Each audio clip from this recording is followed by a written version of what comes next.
భారత్ అమెరికాల మధ్య trade deal జరగకపోవడానికి reason ఏంటి?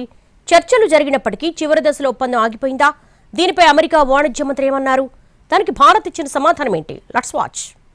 భారత్ అమెరికా వాణిజ్య ఒప్పందంపై అమెరికా వాణిజ్య మంత్రి హోవర్డ్ లుట్నిక్ సంచలన వ్యాఖ్యలు చేశారు. రెండు దేశాల మధ్య వాణిజ్య ఒప్పందం కుదరకపోవటానికి విధానపరమైన అడ్డంకులు కారణం కాదన్నారు.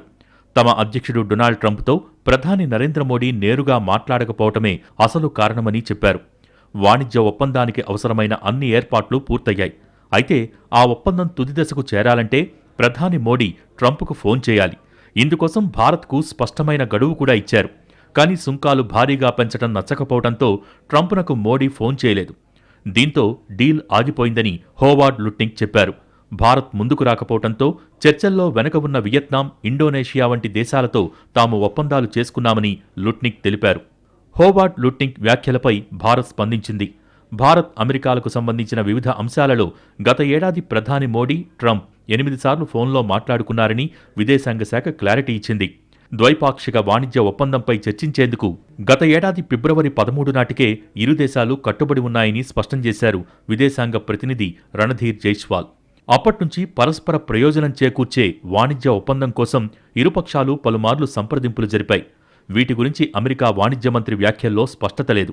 అనేకసార్లు ఒప్పందానికి దగ్గరగా వచ్చాం, ఇప్పటికీ దీనిపై ముందుకు వెళ్లేందుకు ఆసక్తిగా ఉన్నట్టు వెల్లడించారు. We have seen the remarks.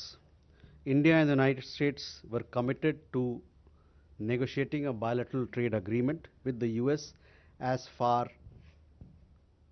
far back as 13th of February last year, that is. Since then, two sides have held multiple rounds of negotiations to arrive at a balanced and mutually beneficial trade agreement. మరోవైపు Russia నుంచి crude oil కొనుగోలు చేసే దేశాలపై 500% సుంకాల విధింపు bill గురించి అవగాహన ఉందని రణధీర్ జైస్వాల్ స్పష్టం చేశారు. ప్రస్తుత పరిణామాలను భారత్ నిశితంగా గమనిస్తోందని విదేశాంగ శాఖ వెల్లడించింది. చమురు అంశంపై తమ వైఖరి అందరికీ తెలిసిందేనని క్లారిటీ ఇచ్చింది. ప్రపంచ మార్కెట్ల పరిస్థితులకు అనుగుణంగా స్పందిస్తున్నట్టు తెలిపింది. భారతీయుల ఇంధన భద్రత కాపాడటం తమ బాధ్యతని భారత విదేశాంగ శాఖ వివరించింది.